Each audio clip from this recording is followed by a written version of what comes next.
Hey guys, Zeno here, and yes, we finally got to see gameplay of Fallout 76, the best number ever to created by man, or to be in counting in general, because that sounds stupid, and that's what I do, stupid. So yeah, this is my first impressions of it. First of all, people were right.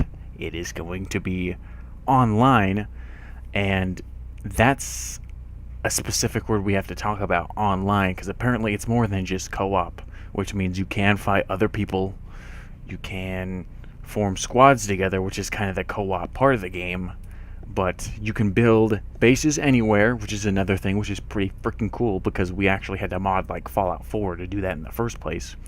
Build your own settlements and forts and bases anywhere you want, and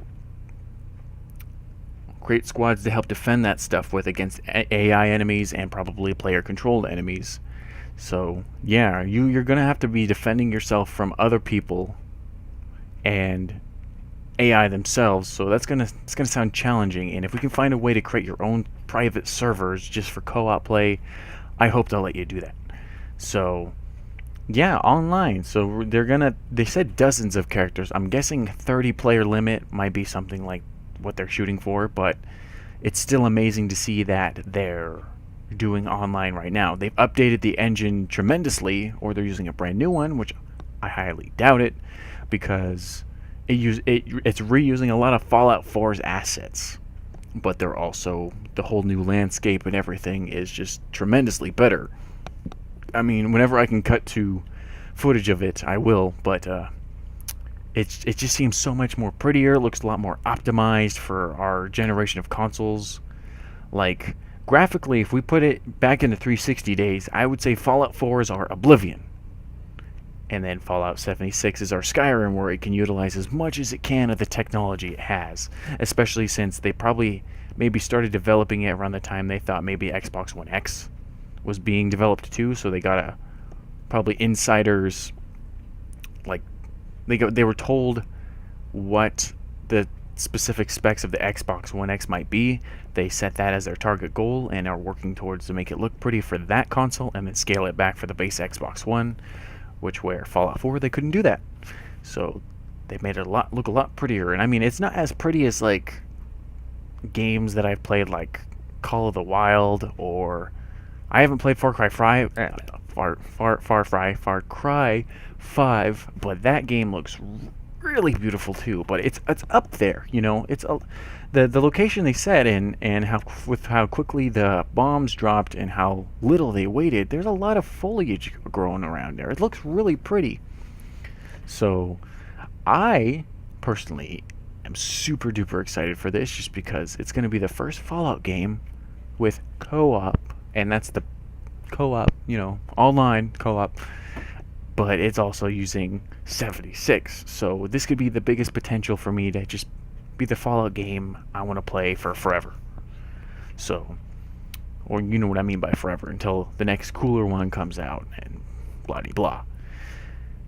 But there are only questions that arise from this, and that's one: how do we set up squads? Is it just based on your friends list on like your Bethesda net or your Steam or your Xbox Live or your PlayStation networking? Who knows? We don't know that yet. Two, how will mods work? Because these dedicated servers mean you won't be able to play with mods, which is what I was, expecting for a co-op game. Not an online game, but even for a co-op game. No mods. And I only feel like if you can play this single player, like in an offline mode, maybe you could enable mods and have your own world to play in. And if they could do that, that would be awesome, because then we can still mod our games to what we want. We want to add the weapons we want, add the buildings we want, enemies, costumes, hair, blah, blah, blah, blah, which would be nice, but we really don't have any information on that yet. So that's a question that hasn't been answered. Next question is, next thing that they claim is they say it's about 4 times larger than Fallout 4's world space, which can sound like a great thing, but a really bad thing, because that means they probably had to scale something back, because this has a lot more of a shorter development time than Fallout 4 did, or even other games like Skyrim or technically Oblivion. But That either means a lot of AI in the game is cut back, which means there's probably little to none, or a lot of the world is just empty, which again is good because if you can build your base anywhere, you have a lot of spots to build. But what's the point of having a huge world if you have to travel across everywhere just to get to the place you want to go? And another thing we saw was they added nukes to the game, and not just like the fat boy nukes. I mean, full on, you go to the missile silo, find the passwords in the world, go to the missile silo, enter the code in, and then you get access to freaking just flatten the place. You know, a good chunk of the space you can find will just be blown up.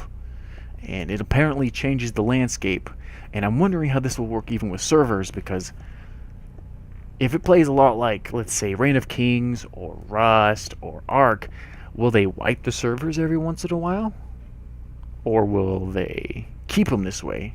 You know, once a nuke has been nuked, once a nuclear device has been detonated, do they keep it on that server forever? We don't know. This is super confusing, especially since this is Bethesda Game Studios' first attempt, pretty much ever, at doing anything online related. So we don't know where they've taken this inspiration from what games, or try to take it their own way. It's just all confusing. I don't know if I have any more questions off the top of my head, but I just know I'm excited that it's co-op. I can play with my friends. It has 76 in the name, and it's prettier looking. I was surprised it was prettier looking with engine upgrades, because with how quickly they developed this one, I thought they'd focus so hard on the online part they wouldn't really have time for like their engine development team to focus on new rendering techniques and stuff like that are more efficient with today's graphics cards. So seeing seeing a visual boost is a nice thing. I don't know how it'll hamper my current graphics card, because it can run Fallout 4 pretty nice, but in my opinion, Fallout 4 is heavily underutilized. So I'm just ranting at this point. So I want to know what you guys think. I'm excited for it. I can't wait to play it with my friends. It's just going to sound like an awesome time. And let's hope there's a cool, like, hardcore mode you can be on, but since it's on dedicated servers, who the hell knows? Probably nothing. But this is Xeno. If you liked the video, like it. If you don't, thumbs it down. I'm speaking, so thumbs down. I don't care. And if you ever want to see me live stream, I do have a Twitch. I do put it in my YouTube description a lot. I never really mention it in this video. I stream. I don't have a consistent schedule. Most of the time I'm testing whether my internet can handle it, because I have horrible upload. But if I ever move, I will stream a lot more. So expect that. Follow my Twitter, blah, blah, blah, blah. Remember to subscribe. Xeno is out, and I'll see you guys later.